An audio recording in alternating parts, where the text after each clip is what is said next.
What's going on? We are Chiefs Out West. We are your hosts, Kia. And I'm the spirit of Butch Davis. We are here to talk about the Chiefs 51-31 over the Houston Texans, coming back from a 24-0 deficit, emotional roller coaster. Butch, how are you feeling right now? Told you, I'm not really Butch Davis. I'm the spirit of Butch Davis. The spirit of Butch actually died during that game. So you're just talking to his corpse right now. This is crazy. Yeah. I mean, lots of different emotions felt around the game, bringing back some PTSD, and then reminding us, like, we have Patrick Mahomes. Like, it was ridiculous. So let's first start off with, okay, the game starts, Butch. There was miscommunication in the secondary, 7-0. We'll try to get it up top. They'll go deep, wide open is Stills, and no one near him for a Houston touchdown on the opening drive. Block punt, make it 14-0. So quick work for the Chief offense, 3 and out. Colquitt is blocked, and it's picked up by the Texans to run it in for the touchdown. It's Lonnie Johnson.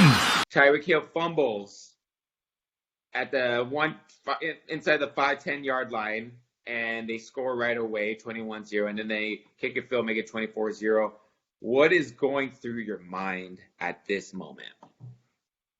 When you're a team that's going through something like this, and, I spent all that time, we do these predictions, right? You think you have an idea of how the game is going to go. And first off, the game before, the night before, I'm watching Tennessee Titans, Baltimore Ravens, and I just predicted that the Titans were going to get their doors blown off of them. And instead, we watched the Baltimore Ravens implode in 60 minutes. It's as if they thought a second game was going to be played, choked right in front of our eyes. And I sat there through that first quarter and I said, damn it, we're doing the same thing. We were absolutely imploding. We were going to end up like the Baltimore Ravens. Both of these lower seed AFC South teams are going to be playing for the championship, and we are going to be left with a lot of questions and very little sleep as Chiefs fans as we go into the 2020 season. I was about ready to cry. Yeah, no, it was, I think I had thoughts around, like, do you know what? We need a new coaching system. We need to change something. Like, this cannot be happening again. And on top of that, like, how can this be happening when we have this much talent? Like, this shouldn't be happening. And I was like, there's a curse. There's just some curse that's coming back, hunting us again, being like, you guys should have won it. D4 shouldn't have, stood offsides on that play. You guys should have. That was your year. Sorry, this is not your year. You're, whatever. And yeah, like, it was just a lot of emotions were going on, and I had to go pace around where I was. I had to really, really, figure out, okay, do I really want to watch the rest of this game anymore? Like, I mean, obviously I'm going to, but, like, I was at a bar, I was in public. Should I just go home and just cry on my couch or what? I mean, but going through this 24-0, did you have any optimism? Were you thinking, like, okay, we just need one score to come back? I snapped out of it by the time the onslaught was done for Houston, and I looked up and the first quarter was done. And I said to myself, listen, you're an emotional fan right now, which is okay to be. I'm not on the payroll, but what if you had to think like a coach right now on the sideline or one of the players on the sideline? What are they saying right now? And they're saying, hold on, there's 3 quarters left in this joint. It is far, far from over. We need one playmaker of this bevy of playmakers that we have to make one play, and then we're back on track. And McCole Hardman came to save the day. Yes. McCole Hardman got, ran down returned the kickoff for about 50, 60 yards. And that set up the Chiefs' first touchdown, Patrick Mahomes to Damian Williams, which was freaking incredible. And I will agree that, like, all of a sudden, after that touchdown, I just believed. It just, something came up to me where I'm like, oh my God, no, this is not going to happen. We have this game. We're going to catch up. Yeah, when we broke the seal on that first touchdown, we did it so quickly. It was dot, dot. And I thought about it, I was like, that's exactly what we talked about. They are going to have a difficult time covering 87 if they want to go man-to-man. Looks like they want to go man-to-man. This could end up being really quick. We just need a couple of more plays. Thank you again, Bill O'Brien, for going for a fake punt. Yes! Dirty Dan! Dirty Dan! Oh. Dirty Dan is one of the most, undervalued players that we rarely talk about. But he even last year against the Patriots, making that 4th-and-1 stop, he comes up big. He came up huge in that play.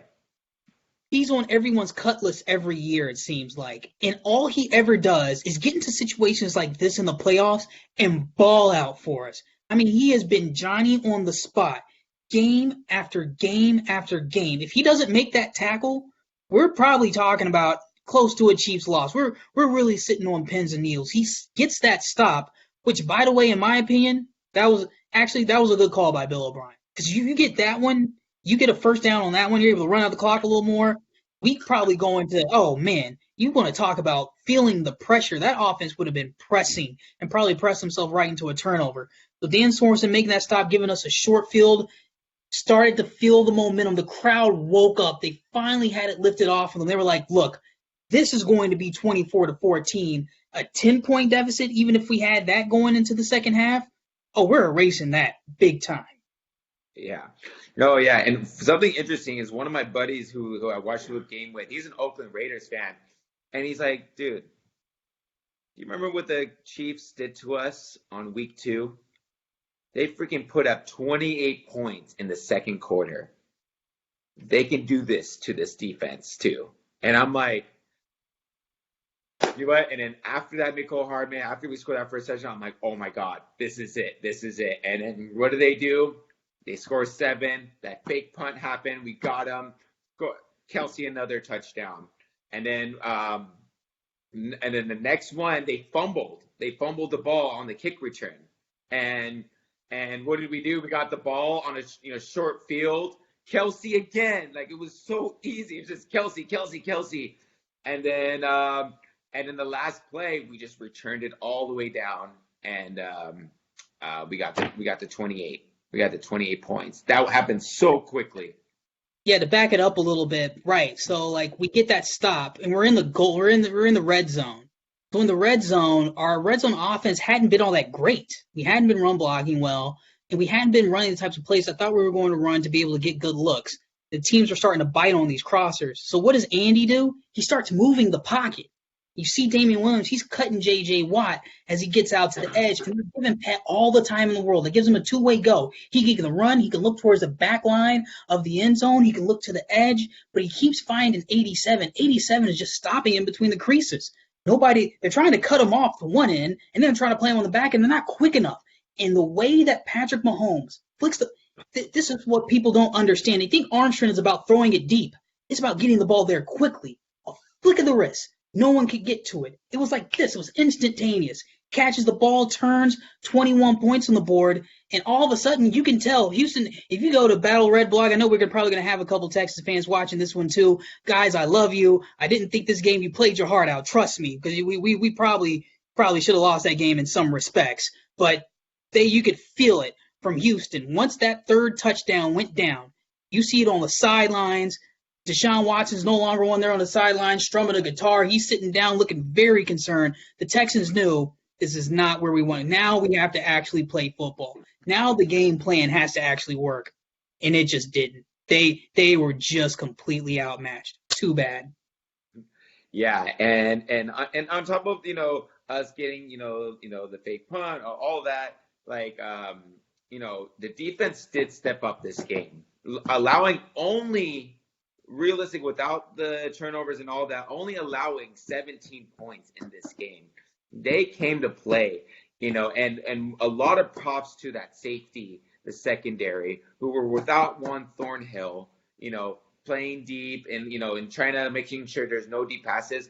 Will Fuller had only one deep pass, and that was because Charvarius Ward for some reason stopped and kind of I don't even know what was going on that play, but they played their lights out, and they were able to kind of continue to give us the ball back when we were down 24-21, and that allowed us to go 80, 90 yards to the touchdown. It's just phenomenal playing both sides. Yeah, exactly right. Our guys stepped up and they balled out. Deshaun Watson wanted to try to light us up with Will Fuller. There were no excuses. They had all their guys out there. They had Hopkins out there basically the whole game, had Stills out there the whole game, had Fuller out there the whole game, and they couldn't get us enough times the way they wanted to. And even on that first touchdown that was wide open to Kenny Stills, as I was charting that one, that was just a blown coverage. It shouldn't have happened. It wasn't like the defense got outmanned or out thought out. They did a Bill O'Brien again. I'm gonna be for real. He did a good job with his opening script. The very first play on offense for Houston, they come out in that same formation. They go trips bunch left. That time, the first time they had DeAndre Hopkins closest to Deshaun Watson, and they had him run a bubble. And they throw the bubble, didn't get him any yardage, but they showed that they were willing to throw that bubble the first time. Turns out that was a setup play. They go back the next time, they put Fuller at the same spot where Hopkins was to run the bubble in tight closest to the line of scrimmage. That time they faked. The second time they faked it, that's how Stills took off because everyone bit up on the first. So they did some good things. It wasn't like they were willing to give up. And about this, a second thing here, people are going to trash Bill O'Brien for what he did in this game. I guess rightfully so on some of those. Some of them were bad decisions. But he had to do that. He knew he had to do that. He looked at his defense, looked at what the Chiefs offense could do as well, and said, we need as many as we can possibly have. Stealing possessions, trying deep, getting deep passes. They needed as much magic as they could possibly get. They got it, and it still didn't work.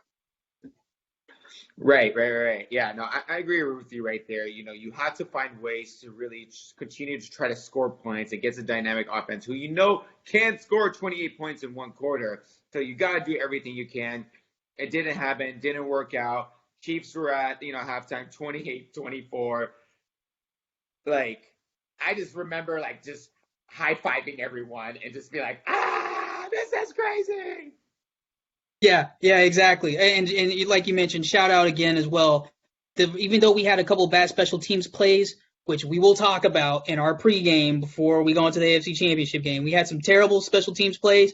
We made a couple of our own with that fumble recovery by Darwin Thompson, who for some reason decided to not run to the end zone as soon as he got the ball. I don't know what the heck that was about. And with McCall Hart, we had a number of plays there on special teams ourselves to get ourselves back in that game. 4 touchdowns in one quarter again. We go from this game's over to now Houston has to actually play a game. Wow. Yeah, and Chiefs, what we talked about before, how the offensive team were playing really conservative during the regular season. They weren't putting it all out there, relying on the defense to kind of end the game. And second half started, and it was like they just didn't want to stop. They were trying to put the dagger on these guys and really make sure their beast never comes alive. At one point I was like, wow, I feel really bad for the Texans fans right now. They went from getting destroyed to maybe a close game to, wow, they got their ass whooped. Oops, sorry. Their butt whooped.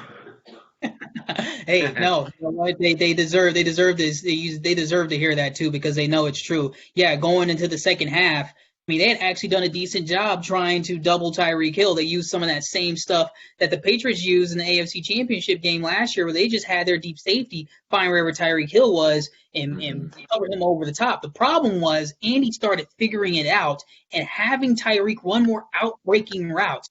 There were about 3 or 4 where Pat missed him, where he could have connected on first downs. I think Tyreek's second catch of the game, deep out on Bradley Roby, breaks off of the double team. Roby slips, tries to get back up and get to Tyreek. Tyreek gets another 10 yards. The adjustments to what Andy was seeing the ideas that he had cooked up, that he had specifically saved for situations like this. What are we going to do when they double Tyreek? What are we going to do when they double Travis Kelce? They had answers for all of it and then some. If you're the Tennessee Titans, Den Pease and Mike Vrabel, saying to yourself, all right, let's look at the Chiefs' last game in this game against Houston, and let's see what their offense put on tape and see what we can do again. You have a lot to digest right now. And the truth of it is, I think the truth, as I continue to watch the portions of this second half of that same game right above you, what I'm starting to realize is at about we're at the 9-minute mark in the fourth quarter. Our offense stopped, and we had 51 points. It could have been worse. Yeah, no, it could have been worse. And you talked about that, like how teams can strategize. Did we play man to man? Did we play zone? Like, did we play both? Like, what we could do? But now that Patrick Mahomes is healthy, we saw him scramble 20 yards. 10 yards, 15 yards, 20 yards. We talk about all these mobile quarterbacks, but we forget about Patrick Mahomes, that he can run if you let him to. He's a safe runner. He's not going to just run everywhere. But he torched this offense. This Texans defense had no answer in the second half either. They were just lost, like deer in headlights. Like, they had no idea what they were doing. Are we just really healthy right now? Is this why it's all coming up right now? What turned us on? Yes, all the above. This is starting to reach the point. We knew it. I mean, we knew when we went into the preseason, we saw those weapons out on the field together. We started saying to ourselves, man, is there really a team that's been this fast, this good on the same field together? Travis Kelce, I call it gravity. The gravity that Travis Kelce and Tyreek Hill bring on the field when they are there, teams don't know what to do. You have to stop 10. Have to double Tyreek Hill. And you might have to double Travis Kelce even though he's on a bum hammy. Hopefully he doesn't tear it off the bone. But he's on a bum hammy, because they'll destroy your whole game plan. They will really rip you up. The Texans didn't know what to do. I hope the Titans, I hope they're ready for that. I hope they're ready to run the ball a number of times against the Chiefs and try their best to get possessions back. Because if they don't, any one quarter, any one portion of the half, and it could be 30 on you. They have some of the same deficiencies with lack of speed that the Texans have, and it could be, we'll get to that later, but my goodness, who's going to stop these guys? Right. And so, the Chiefs go out, on to win, 51-31, a big, huge relief. But just kind of a memory, or just to kind of remember about who this new Chiefs team is. We're not that kind of team that just gives up, just comes to the playoffs and just shits the bed. We're not a team that just will give up, just get blown out or anything. We're a team that will fight until the very end. You cannot beat us in the first quarter. It will take maybe 50, 60 points to beat us, if that. I mean, I'm sure we can score more. And so, when you have players like Patrick Mahomes running this offense, you always have to remember, you always have to have optimism, because he can make things happen, whether it is with his arm or his legs or his knees or whatever it is. He will find ways to come up, and we have an offense that is going to be there. Travis Kelce, Tyreek Hill, these players are going to be here for a while. So we're going to enjoy some good playoff football in the future. But it was just good to remember that, the past are not going to haunt us as much anymore. We're moved on. We're on to the next chapter. And that's, hopefully, being a Super Bowl team. And another quick shout out to that entire defensive front. Colin Saunders, Tano Pasio turned into a monster. I didn't know that he had that type of edge to him. He played with an edge out there. Even though he wasn't winning with a lot of pass rush moves, they didn't ask him to do that. He was constantly in Deshaun Watson's face and letting Deshaun know about it. John pointing at him, who is that guy? You're going to find 6'7", 280. You might want to wait till he walks away before you say something. That they brought an edge on that defense without arguably their best defensive player in Chris Jones.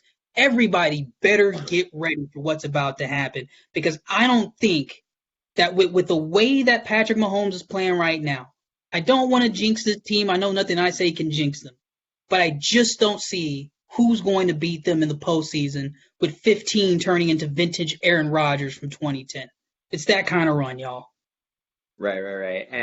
And Frank Clark coming with a hat trick of sacks, that shouldn't, he's just showing why he's just like even better as the season progresses and towards the end. He said it himself. So we got to give much respect to him. And yes, we have a lot of depth on our defense. For them to, to play without Juan Thorner and Chris Jones and still play like it didn't even matter. I don't know. I'm gonna take it game by game, but this is the best team I've ever seen, and I am so freaking excited, and I can't wait for this Sunday to come. Get excited, Chiefs fans. This is it. And by Sunday, we'll know. And I fully expect it to be a matchup between the Kansas City Chiefs and San Francisco 49ers. Spoilers on my prediction, but between the San Francisco 49ers and the Kansas City Chiefs for the rights for Super Bowl 54, the Chiefs' first appearance in 50 years. Woo. All right, guys. Please like, subscribe, comment. Enjoy this week, and we'll see you again in a couple days, all right? Peace. Peace.